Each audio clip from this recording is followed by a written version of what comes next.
All right. We doing this thing? Man, feels good to be a Browns fan right now, right? Mm-hmm. Yeah, buddy. So if notifs went out or whatever. Wi-Fi is being a little shaky right now. Oh yeah, it's being hella shaky right now. Let's go. What's going on, GN? Yo, I told you I was moving, right? You thought I was capping. You thought I was capping when I said I was moving, right? No, I'm not capping. Injuries in the NFL, bro.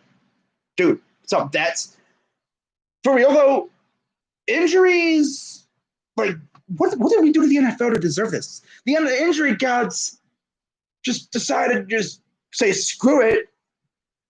I'm gonna go ham on the freaking NFL today. Yeah, man, what's going on? This is not going to be permanent scenery. You're not going to be seeing this every stream. My room's actually not even finished yet. Yeah. So once we get that room figured out, carpet, everything's in there. I just got to get the carpet ready. Then I'll be popping in there and streaming from there. Wi-Fi is probably a little shoddy, but hey, it's all we can get around here, right? I'm not living in the big city no more. No, no, no, no. No. If I showed you what is outside my window, you'd be like, bro, where are you living at, bro? Bro, I'm living in the freaking mountains now, bro. Got away from society, bro. Boy, came back. I know, I know, I know, I know, bro. But I'm feeling hella good right now. Browns got the win on Thursday. I know I didn't stream a victory stream on Friday, yesterday because I was busy, and now you see why. Where do you live? I'm not. I don't live in Ohio no more, my guy. No, no, no. I don't live in Ohio no more. No. Bro, I'm living in the freaking mountains of West Virginia, bro. Yeah. My father had the bright idea to move out here. Yeah. Tigers came back on Saturday. Yeah. You did? Phil Mayton. I don't know why you had him out there, but he's out there. And you guys, we freaking blew it. I don't think the Washington football team game will go well. Last check, I thought they were losing. They're losing. Yeah. The Falcons blew a 20-point lead. Did not see that coming. The Bears. They're Bears in West Virginia. Can I be a mod? Oh, yeah, that's, yeah. I think someone else asked me to be a mod, too. I'll make you a moderator right now, in fact. I think I was meaning to make you a mod for a while now, but I just never got in there. There we go. All right, Dats, you're a moderator now. You're a moderator now. But yeah, I'm going to talk about this Browns game real quick. All right. Obviously, I would have talked about it Friday, but I was busy. So Baker Mayfield went out there and showed everybody that he still got it. And I don't know what happened, last week against the Ravens, but it's clear that it was mainly because they were behind and no preseason, because what I saw on Thursday, completely different team.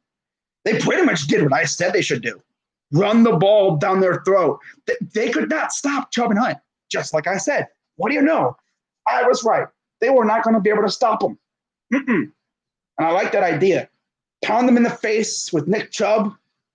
And then right as they're about to submit, here comes Kareem Hunt as the finisher. Yeah, buddy. And Odell freaking Beckham, though. Okay. Made some catches. Caught a touchdown. He actually would have had two. But you see, the refs didn't see it. They were like this. They were doing the bird box challenge, I guess. They went blind. They maybe were looking the other way. But William Jackson III, who got burnt on the touchdown, well, he was getting a little grabby. I guess he wanted to do a jersey swap during the game because he was grabbing that jersey hella hard and the ref didn't call it. If Jackson does not grab the jersey, Odell scores. Think about that. Odell scores 2 touchdowns. That's a touchdown if he doesn't score, if he doesn't grab him. He grabbed him, and then that kind of impeded his speed, slowed him down a little bit. And yeah, you guys might have a tough time versus Washington. Yeah, they have a very good D-line, but our offensive line is equally as good. Yep. We eliminated what was, I guess, a pretty decent pass rush of the Bengals. Dunlap was MIA. Jedrick Wills, who was getting assaulted during training camp. Well, I guess getting assaulted by Myles Garrett and Olivier Vernon in training camp helped him get better. And I figured it would because this dude freaking Dunlap was MIA. I forgot he played. Bro. Chris Hubbard, bro. I called him a turnstile last year. Do I call him a turnstile anymore? Dude's coming off an ankle injury. He went out there and he did his thing. He didn't suck.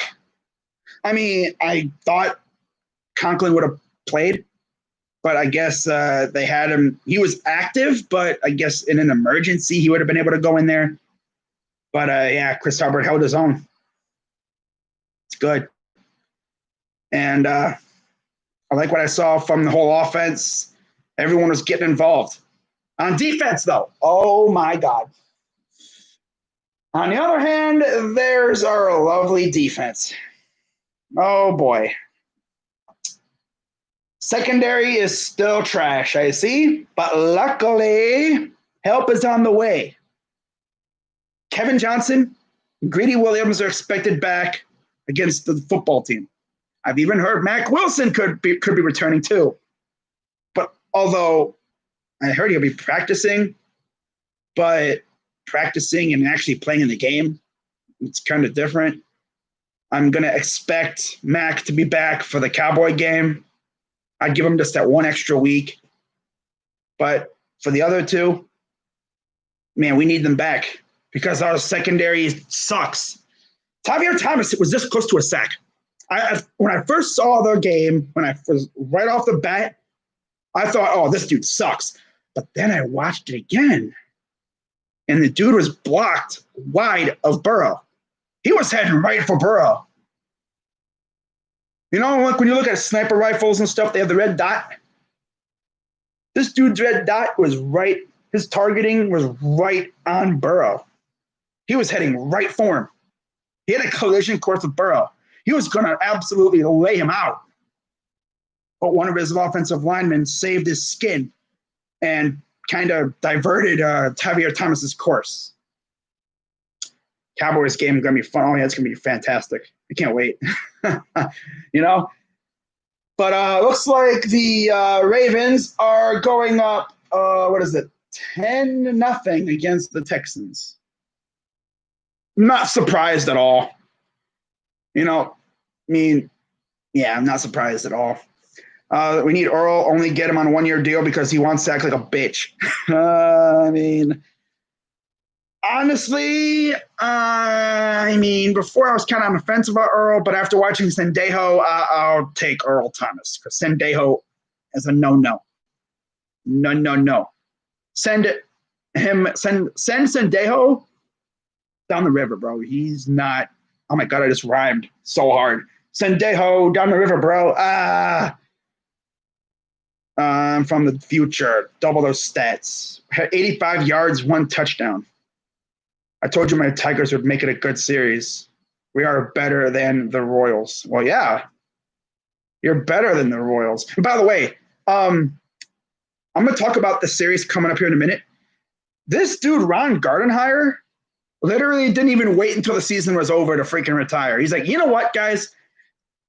I had a lot of fun coaching you, but I can't take it no more. I'm out. He just walked out. He retired effective immediately yesterday. How about that? And then, while we're talking about managers real quick, Tito, you gonna come back or what, bro? Tito, wait, what? You still suffering from that gastrointestinal thing? Because Sandy Alomar, I mean, he isn't the worst. Like on a scale between like Manny Acta, who was horrible, to Tito, who's fantastic. I would say Sandy is kind of barely like in the middle because he isn't horrible. No, not by a long shot. He's actually not too bad. Some of his decisions, though, are kind of cuckoo, cuckoo. First of all, this dude left Shane Bieber in way too long. Way too long. The game was already in hand. Why is he out there?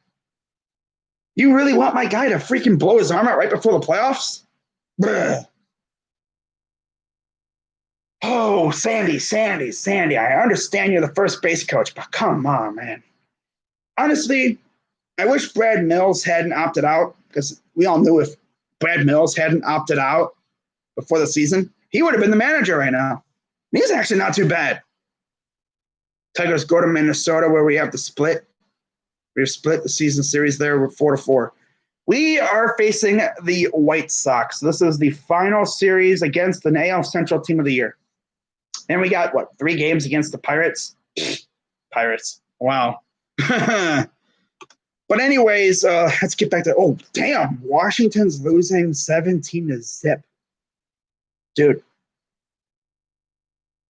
unless the football team comes back, the whole division, besides the Cowboys, is going to lose. Wow. That's the NFC East is doo-doo right now. They're not good at all. The Eagles are 0-2. The Giants are 0-2, although nobody really said they were going to be I thought they were going to be all right, but then guess what, guys? They lose Saquon Barkley, possibly for the year. I've heard it's a torn ACL. Yeah. Well, there goes a lot of people's fantasy teams. Wow. How many yards did that dude have this year? Like, barely 100?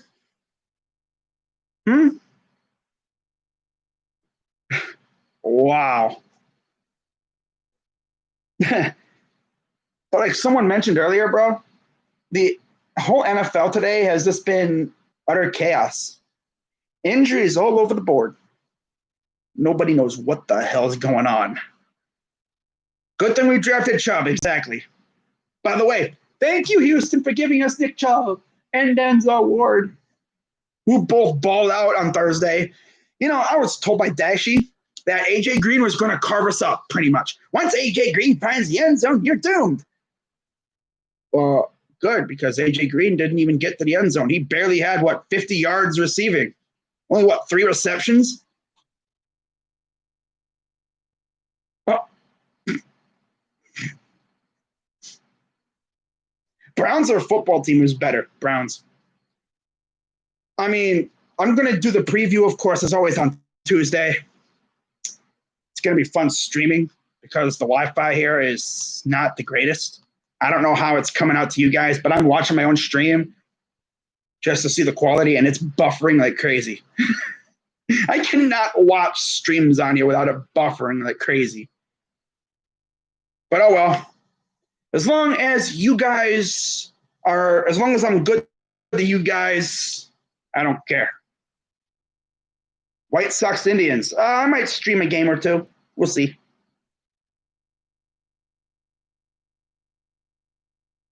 Washington, if they got Jamar Chase.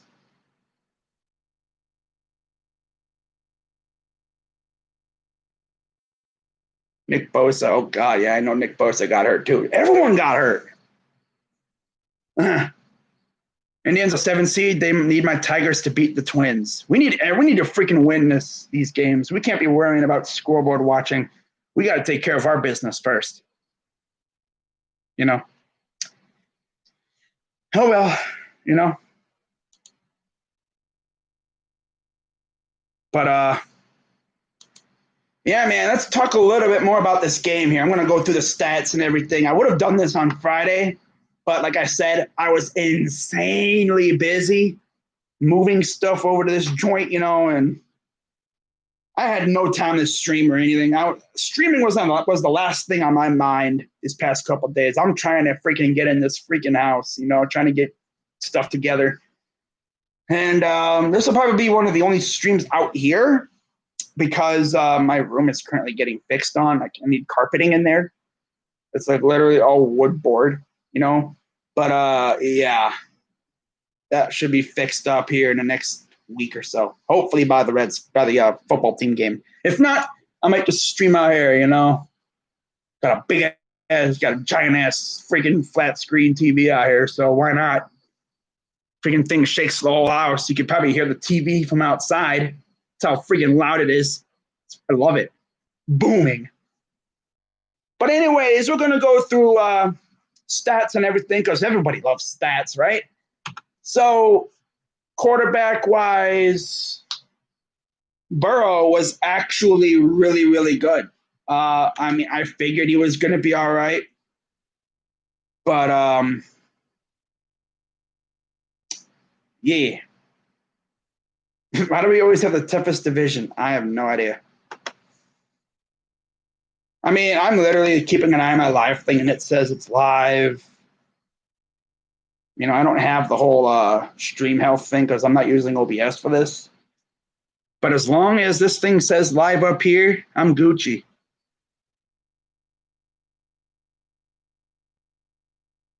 Oh wow, a touchdown tech. Oh, I'm behind. My TV's behind because I'm using YouTube TV because I don't have TV either. Lovely, right? No TV, no freaking like trash internet. Gotta love it, right? The internet isn't horrible. I'm even lucky to even have internet right now. I could easily have no internet at all. That would suck. Oh God, imagine having no internet. Oh, there are people out there that have no internet, man. Sucks. 25 a month Spectrum. Well, out here, I think the only internet thing we get is like freaking HughesNet. So, oh well. Not complaining. But yeah, let's take a look at these stats here. First for the Bungles. Bungles. They're trash. But yeah, Burrow. You look at his stat line and it's like, holy shit, bro. 37 of 61 for 316 yards and 3 touchdowns. I believe this was the first 300-yard passer we've allowed in like how many games now? It's been a while. And the thing is, dude had to throw it 61 times to get that. And he had 3 touchdowns too. Now Dasher would come on and say, we shredded your defense. Bro. And then Mixon, 16 carries, 46 yards. Burrow, 7 for 19.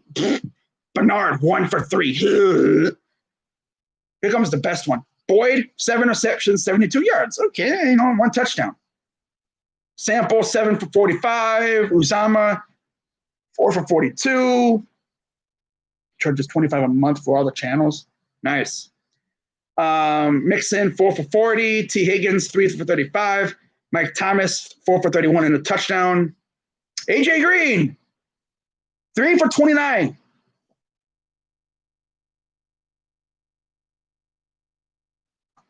Three for 29. And I was told he was going to shred our secondary.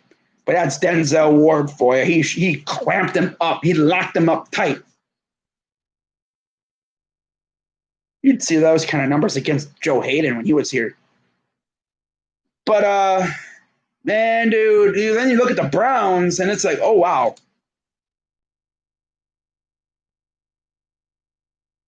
Browns, Baker Mayfield, 16 to 23, 219 yards, 2 touchdowns, 1 interception. Nick Chubb, rushing, 22 carries, 124 yards, 2 touchdowns. Kareem Hunt, 10 carries, 86 yards, and 1 touchdown. And Baker even had 3 carries for 5 yards. Wow. Odell had 4 receptions, 71 yards, and a tutty. Jarvis, 3 for 46. Cordero Hodge, 2 for 39. Hooper, 2 for 22. Sounds like a freaking meal deal that you get at like freaking Applebee's or something. 2 for 22. I think they actually have that too, right? Yeah, 2 for 22. Hey, dope. I love to see it. Harrison Bryant had a catch for 14 yards. Kareem Hunt, 15 and a touchdown. And he was wide open. I don't know what they were doing on that play.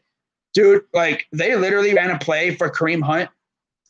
And the Bengals thought, hey, we're just going to have our defensive lineman push him one time, and that's it. He's just going to fall over and freaking die, like fall off the face of the earth. Didn't even phase Kareem. Kareem was like, excuse me, sir, and then just proceeded to go into the end zone. No one else was even in the area code. It's like, what were you thinking there, Bengals? One defensive lineman was in the way of Kareem Hunt, and Kareem was like, excuse me, thank you. Just walked into the end zone. No big deal. But yeah, man, I mean, this offense completely different than last week. Completely different. Maybe it helped that we weren't on a touchdown after our first drive. That probably helped. That probably helped a lot. Now, of course, one of the big reasons why the Bengals were even in this game is because of Joe Burrow. Like Joe Burrow on that first drive, like you look at his first drive, 15 plays. 15 plays. And all you got was 3 points. Wow. That's crazy. 15 plays. You started at your own 39, 41 yards in 7 minutes and 47 seconds. And all you got to show for it was 3 points. Wow. That's tough. That is a tough scene. That's tough. You got to get 7 or you got to get 6, 7 on that with a drive like that. Because guess what, guys? Right after that, 10 plays, 90 yards, 5 minutes, 25 seconds, we scored a touchdown. Nick Chubb for 11 yards. We forced a punt, 5 plays, second quarter, 3 plays later, 57 yards. We score again. That was to Odell. Then they scored on 6 plays. Burrow to Uzama for 23. We punt on 3. They punt on 4. We score again on 12 plays. Baker to Kareem Hunt. That's the one where we said, excuse me, can I please pass? Yeah, sure. Go on. Go to the end zone. I don't care. Yeah. Against the Bengals, yeah. I don't even know who that defensive lineman was, but that was a poorly executed play there, whatever they were trying to do. Maybe they thought he would like push him, like block him a little bit, like maybe impede his route. It's like all Baker had to do was wait another like 3 seconds and Kareem was already wide open. It's like, oh. Imagine what the defensive lineman was thinking when he turned around and saw Hunt wide open. He's like, oh. Like, what the heck happened? Like, bro, what was that? And then they scored a field goal, and then things just went back and forth. We had a turnover on downs, and then they fumble. 13-play drive, turnover on downs. Yikes. 79 yards, too. Then they fumble after 5 plays. We score 2 plays later. It's like we messed up. We're like, you know what? We need that ball back. Thank you very much. And field goal. Yeah, they scored a field goal after that. We got a pick. Or we threw a pick. And then they scored 14-play drive in the 4th. We scored on 6 plays. They scored. And then that's it. 1 play, and that was it. They tried onside, but they couldn't get it. Now, from what I've heard in terms of injuries, I heard that Adrian Claiborne has like a hip flexor strain. And he's going to get treatment and try to play through it. I got to give a lot of credit. Earl would lock up the back end of the defense, and Greedy and Matt get healthy. We'd be solid. I would try trading for a linebacker. I wouldn't be surprised if we signed a linebacker this week. I'm actually surprised we haven't signed one yet. But I'm pretty sure we're going to probably sign one. We probably could have already had some in visiting during those 3 days. It would have been perfect, Friday, Saturday, Sunday. Boom. You have them get their COVID testing on Friday. They wait. It was Friday, Saturday, Sunday. Have them come in tomorrow for their physicals or whatever, if you want to keep them around, maybe the workouts or whatever. And then you see if they're good enough. If Baker can play like he did, we go to the playoffs. If Baker plays like he did on Thursday night for the rest of the year, we're winning 10-plus games. We need to see that every game. You see that every game, that game plan, run the ball with Chubb and Hunt, and then get it to Odell every once in a while. That'll spread the defense out, and then you just keep bashing them in the face with freaking Chubb and Hunt. That's what you do. You just run Chubb and Hunt all day long. Occasionally you get it to the tight ends. You get it to Hooper. You get to freaking Bryant. You get it to Jarvis, to Odell, Hodge, anybody, Higgins. And then when the defense spreads out to stop the pass, you just bash them in the face with Hunt again and Chubb. You could use Chubb as the mallet, the guy that just beat the crap out of them, wear them down. And then when they're all defeated on their heels, hands on their knees, sucking in air, you send out Hunt and he'll kill them. That's how you do it. This is how I do it. Baltimore. They're trying to emulate the 80s. Falcons choked, and I predicted them to do this entire time, which made it one of my greatest mid-game picks of all time. The problem is Baltimore and Steelers are winning. Yep. But, I predicted that we were going to have 3 teams in the playoffs in the AFC North. And honestly, who knows what's going to happen this year?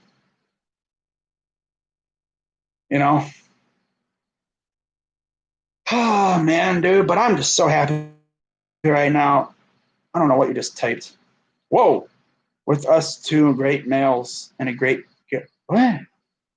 But anyways, so yeah, Browns win 35-30. Now let's talk about the Indians. Figured I'd kill 2 birds with 1 stone. Now, whereas the Browns look great, the Indians have not looked so great heading into this series. But you know what?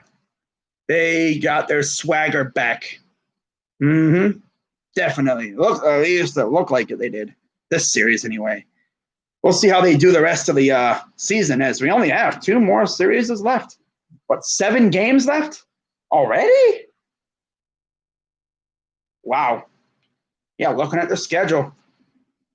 They got 7 games left, guys. 7 freaking games left. Wow. That's crazy. That's insane. 7 games. These 60 games went by so fast, though. Wow. But yeah, let's recap these Tigers games real quick. I'm not going to be too long on these. If we get swept by the White Sox, do we miss playoffs?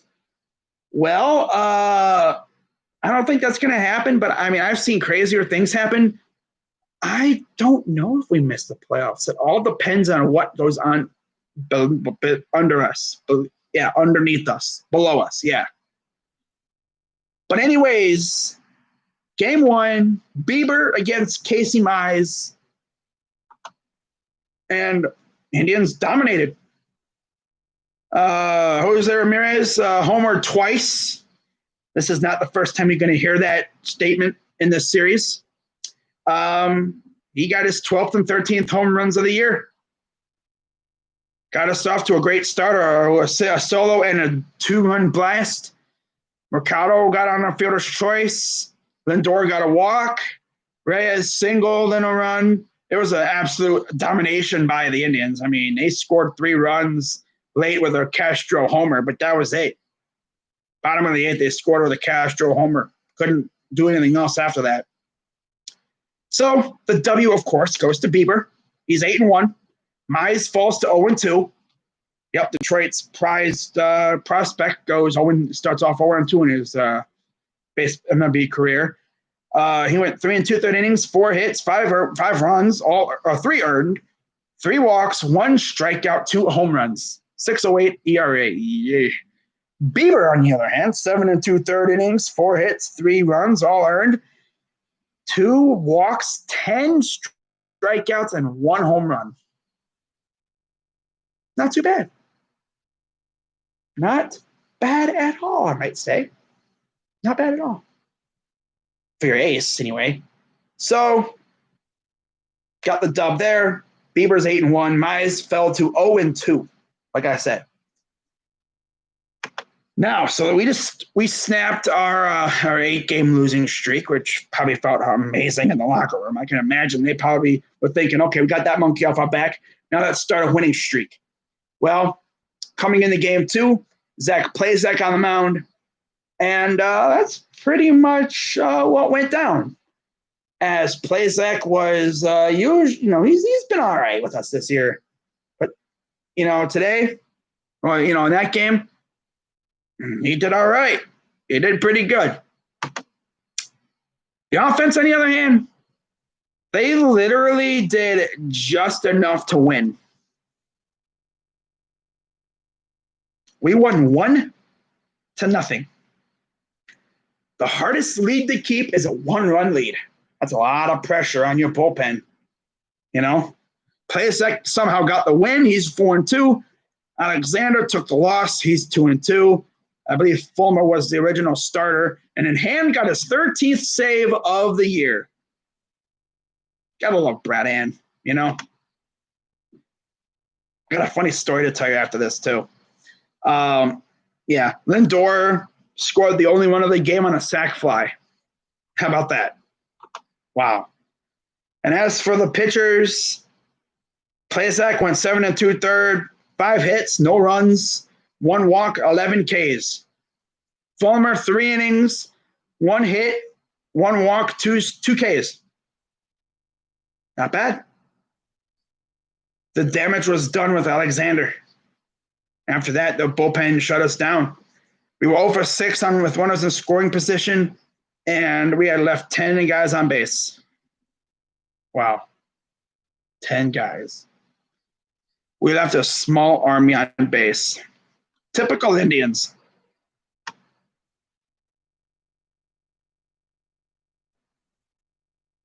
We needed Brantley. Yeah, kind of did. A little bit. All right, so looking okay, what's up? After Ravens. Exactly. Cheap as. Yeah. Dolan needs to sell, but he won't. So we head into game number 3, looking to guarantee a series win here. And we were looking really good at the start. We were looking fantastic at the start. McKenzie looked a little off at the start, but I think he got it. He got through it somehow. And, they scored first with a Castro double. Harold Castro. Ramirez doubled to give us there was a 2-run double, gives us a 2-1 lead. And it would be like that until the bottom of the 8th. And in the bottom of the 8th, all hell broke loose for us. Everything just fell apart. Bottom of the 8th starts off with Phil Maton coming in for Whitgren. Okay. So, he walks Castro. All right, that's not good, especially with a 1-run lead. They bring in Derek Hill to pinch run. Bonifacio struck out. I was like, okay, we got 1 out. Just need 2 more. Are we good? Godrum singled. Haas singled, scoring a run. Okay, tie game. Well then. It's okay, that's not good. Keep it tied and try to take the lead in the bottom half. Well, they bring my mound visit. Dallas Cameron singled, scoring a run, 3-2. And they bring in Cabrera, replaces Paredes in the pinch hitter situation. And then Cabrera walks. And then Alcantara replaces Miguel Cabrera. Hill replaces Maton. And then immediately walks Reyes. And then Castro sac fly. It's 5-2 at that point. the walk was bases loaded. So, yeah, walked in a run. And then there's 5-2 when we finally get Candelaria to fly out. So that's it. Yeah, 5-2. We lose. Good job, bullpen. Freaking bums. So Cisnero got the win. He's 3-3. Mayton deservedly took the loss. He's 2-3. Garcia's got the save. He's got his third. Yeah, I mean it was bad. And so it's like, okay, let's just at least prevent the split, get the win today, and see what happens. Well, guys, guess what happened? The offense saw what happened last night, and they're like, I took that personally. Because one person that took that personally was Jose Ramirez, it seemed like. Because he did what I said he was going to do earlier. Like I said, he had 2 home runs, I think, in the first game. I said, watch out. He's going to – that's not the first time I'm going to say this because he did it again. How many times has he done that now in a game, in the season? 4? 4 or 5 multi-home run hit games. A couple of them were from both sides of the plate. I'm not sure if these were these in that situation, but hey, who cares? He got 2 ding-dongs, a solo, and a 2-run, which he always does that. It's always a solo and a 2-run, unless you rarely get him on the occasion of 3-run blast. Those are even better, in my opinion. But, looking at what happened, it was Carrasco against Boyd. Carrasco was his usual Carrasco self. And so you love to see. And we scored first in the top of the 5th, thanks to 3 runs, thanks to 3 runs, thanks to Luplo. That's regular RBI line drives to left, RBI single. Nice job, Jordan. And then Delino DeShields, 2-run single, 3-0. Top of the 6th. Oh, look who it is. Jose Ramirez. Bro. Home run pitch. And then top of the 7th, literally the next inning. Bro. Home run pitch. Again. Dos. Yeah, he hit 2 home runs again. Gotta love to see that, man. Love to see that. So, yeah, literally 2 innings, 1 inning apart. Was that 5th or 6th and 7th? Wow. Then bottom of the 8th, here they come again. Freaking Tigers. Castro, Willie Castro. There's 2 Castros, by the way, I guess. Willie Castro single, scores a run. They're on the board. Cabrera homers, doing blast 7-3. Nico Goodrum, RBI double. Bottom 9. Wow. That ended it. Wow. So, that's how it ended, guys. That is how it ended. And we take 3 or 4. And now we face the White Sox for the final time this year. It's crazy how fast this year flew by. I remember when it was like freaking June and they were talking about this freaking season starting up. And here we are, already almost over. 7 games left. And here we are, guys. And we're going to preview this series against the White Sox, and then I'm going to take a quick look at the standings to see where we stand. See, do we have a chance at possibly, I don't know, maybe making the 6th place or 5th with 7 games to go. Although, considering the fact that we do play, the Pirates at the end, if it's within 3 games, we have a shot. But yeah, tomorrow, the Indians will be facing Dane Dunning. Yeah, Dane Dunning, one of their other prospects. In fact, I heard a rumor that he was actually involved and he was in trade talks with, he would have been one of the prospects sent to Cleveland if we traded Clevenger to the White Sox, which thank God we didn't do that.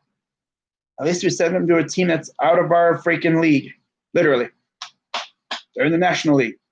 Hope he's having fun in San Diego. That team looks like hella fun right now. But Dane Dunning will face Aaron Savale. Dunning is 2-0 with a 2.33 ERA. Savale is 3-5 with a 3.80 ERA. Okay. So he's not horrible. He's like meh. But yeah, in terms of the records for the game, for the pitchers earlier today, though, I know I didn't talk about that as well. Carrasco, that dude has been up and down this year, but he looks like he's got it back now a little bit. And it's got me feeling good. Because when you look at the playoffs, yeah, Carrasco's 3-4, Boyd's 2-7. That's tough. Freaking Boyd 2-7. Like, wow. And people wonder why they didn't trade him. I'm no one's going to trade for that guy. He's playing like that.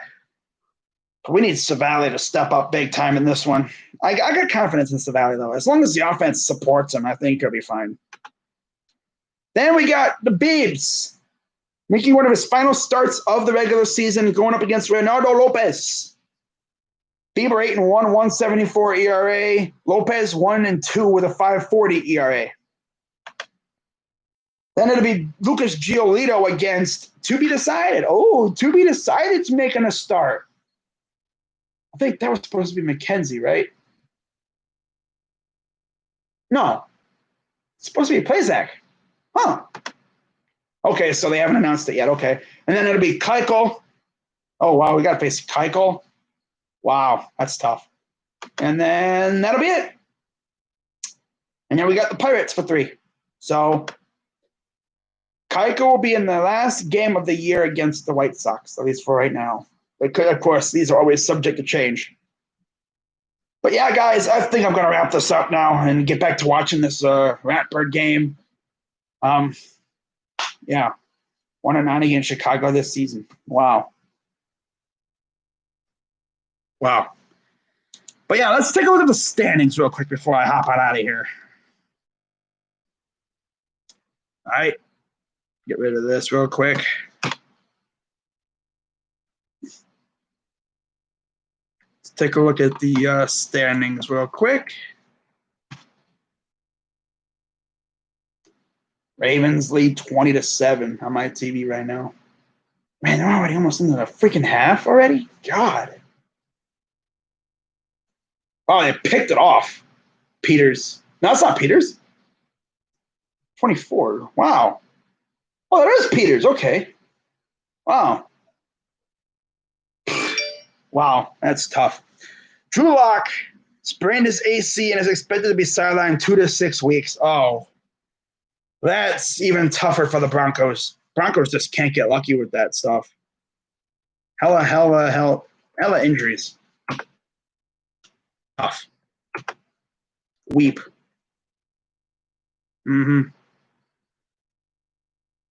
If the Indians' bullpen was better, you could be a lot better team. Yep. We would have been a fan. We would have been a way better team if our bullpen was good and if our offense hadn't fallen asleep, hadn't been sleepwalking the first part of the year. If we had an offense in the first month of the year, first month and a half or so, we would have been fantastic. Because, I mean, if you think about it, looking back, our offense pretty much carried – no, I'm sorry. Our pitching staff carried our offense for like the first month and a half. If we had any semblance of an offense during that time, who knows how many losses we would have had?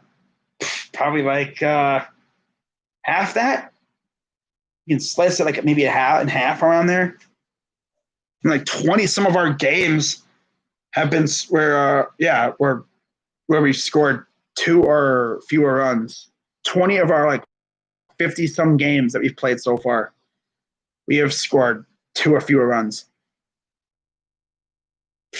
That's can't be. You're not going to win a lot of games scoring 2 runs. That puts a lot of pressure on your pitchers. It works when you have Bieber, maybe it's Plazak, but when you have a guy like Plutko, let's say, yeah, you're not winning with 2 runs.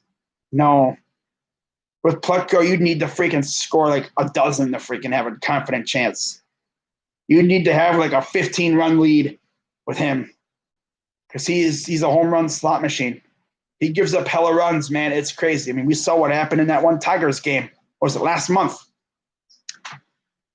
But anyways, looking at how things are shaping up, things are about to be really interesting. Because you look at the division races, the Tampa Bay Rays look like they're going to be taking the AL East, although the Yankees might have something to say about that. But then again, I mean, the Rays may be able to hold on there because the Yankees had that little stretch where they sucked. It looks like they've woken up again because they're getting healthy. Toronto is right there as well. Don't sleep on Toronto. Baltimore and Boston are pretty much out of it, unfortunately, it looks like. AL Central, it's Chicago and Minnesota. They've clinched. And we are right there. I think we're like, a magic number is like 3 games or something like that to clinch a playoff spot. Yeah, think about that. 3 spots are already clinched in the AL. 4 spots because you have the A's. So half the spots are already taken up, 3 of them by division winners.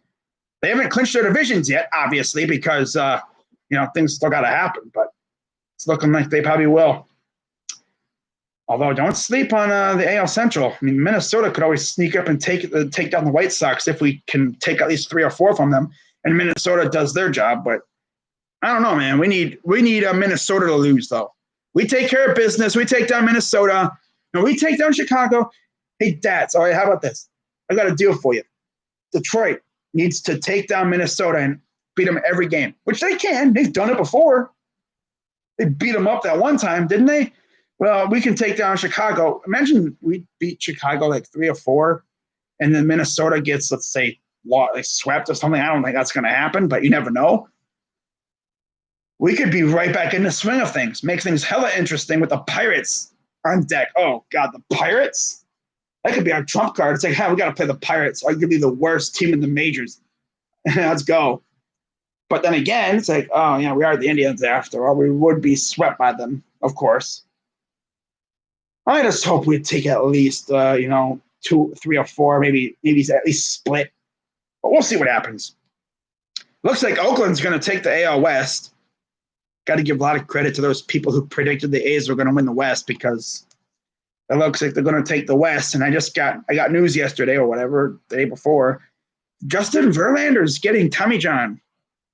So he's going to be out for a long time. Oh, yeah. Who knows when he'll be back? I don't even think he'll be back next year, to be honest with you. But Seattle's right there as well, man. You can't sleep on them. They're right there. Texas, wow. They have fallen flat on their face. Bro, I think they posted a tweet right after they traded for Kluber saying, like, warning to the West. What warning? That you're going to suck this year? You suck. Yeah, how did Kluber work out for you, huh? Oh, did he even play for him? 1 inning? Bro, kidding me? 1 inning of Kluber? Wow. That's 1 more inning than Emmanuel Clase got the pitch for us. Good.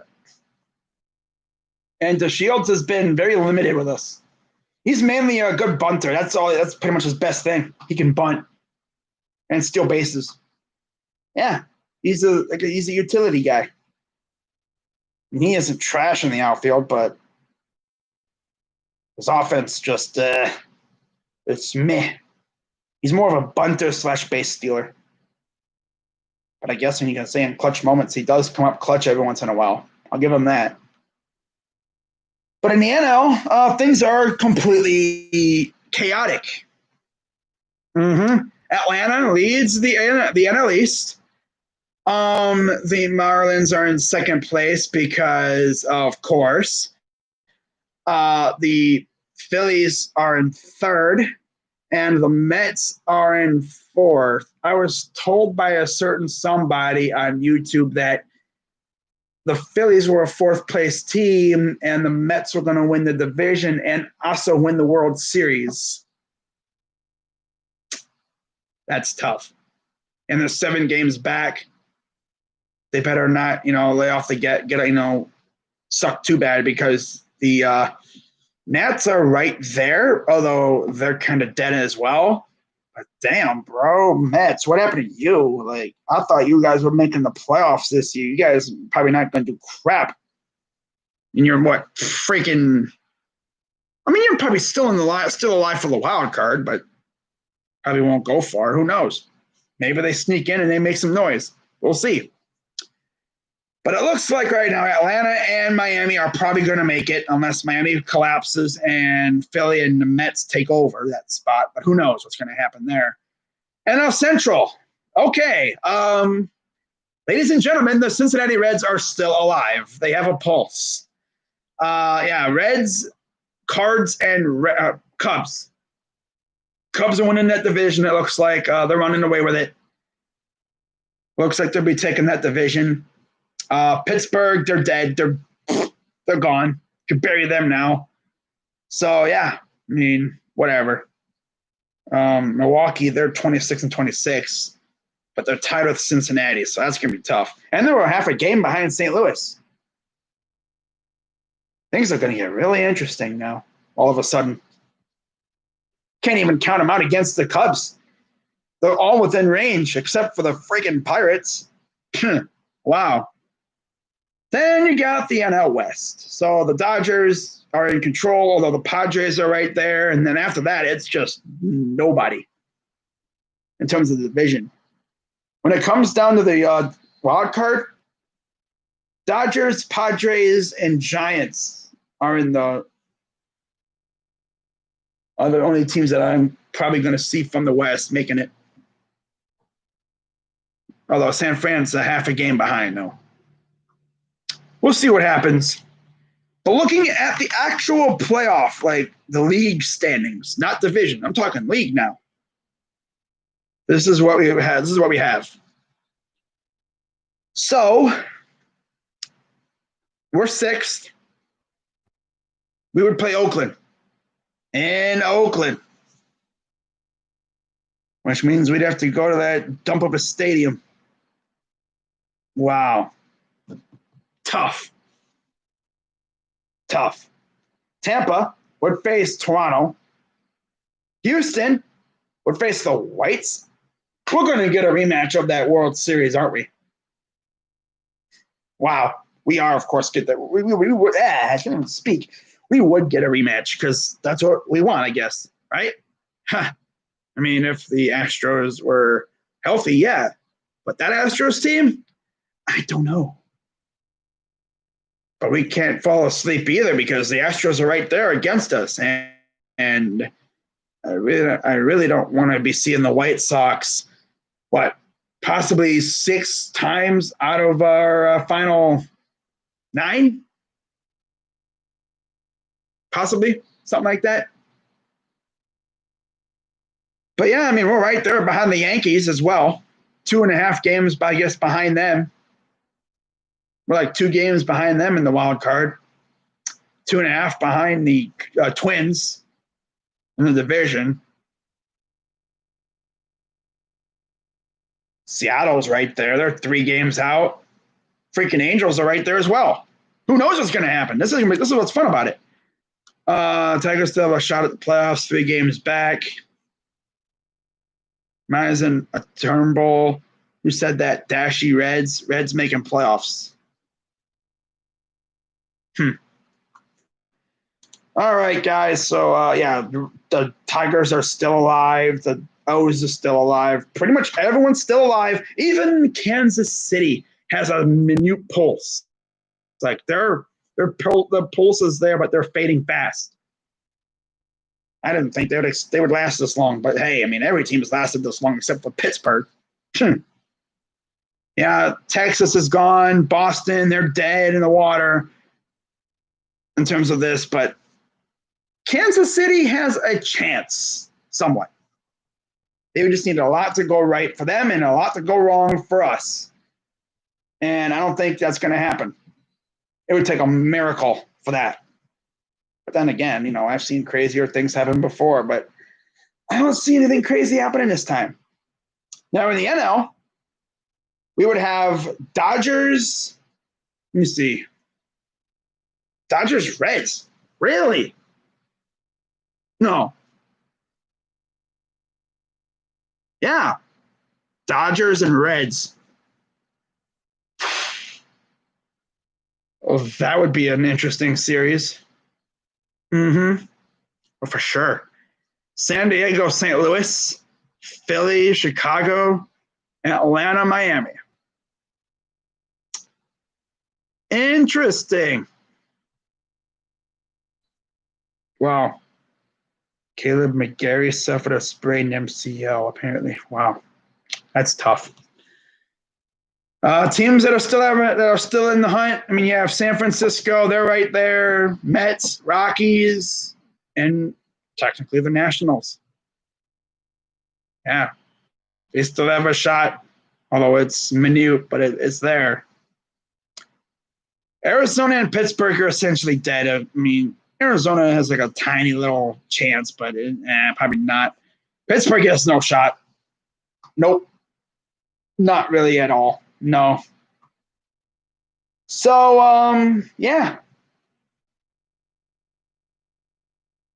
It's going to be a fun final couple of series of the year, and then we get to playoffs, and hopefully I'll be able to stream most of those games. It should be a lot of fun. What's up, Crazy? Even on a Browns victory weekend, the OBJ trade rumors are still rampant. Yeah, but the Browns essentially shut them all down. They came out and said that they're not trading him, so they can shut up about it. And, yeah, we'll see what happens. But, yeah, that's going to wrap it up for this live stream, guys. Figured I'd come on, talk about the Browns victory, and then talk about the Indians. My next stream will be, my next video will be on Tuesday. And then, of course, I'll be doing my picks as well for week 3. So, with that being said, guys, I'm Crazy Dog 99. Let's go Browns. Let's go Tribe. By the way, Buckeyes, before I leave, the schedule was released. We start off our season October 24th against Nebraska. And by the way, they actually put the game at the end of the year. I think it's in December. That'll be fun. So, with that being said, guys, I will see you on Tuesday. And we'll see what happens, man. But football is underway right now. Let me get back to watching this Texans game. Figured I'd come on a little bit, talk a little bit. Saturday, Maytown blew it. Oh, he blew it bad. Yep. But yeah, I'll see you guys. I'll see you guys on Tuesday. So until then, I'm Crazy Dog 99. Let's go Tribe. Let's go Browns. Let's go Buckeyes. As always, I'm out.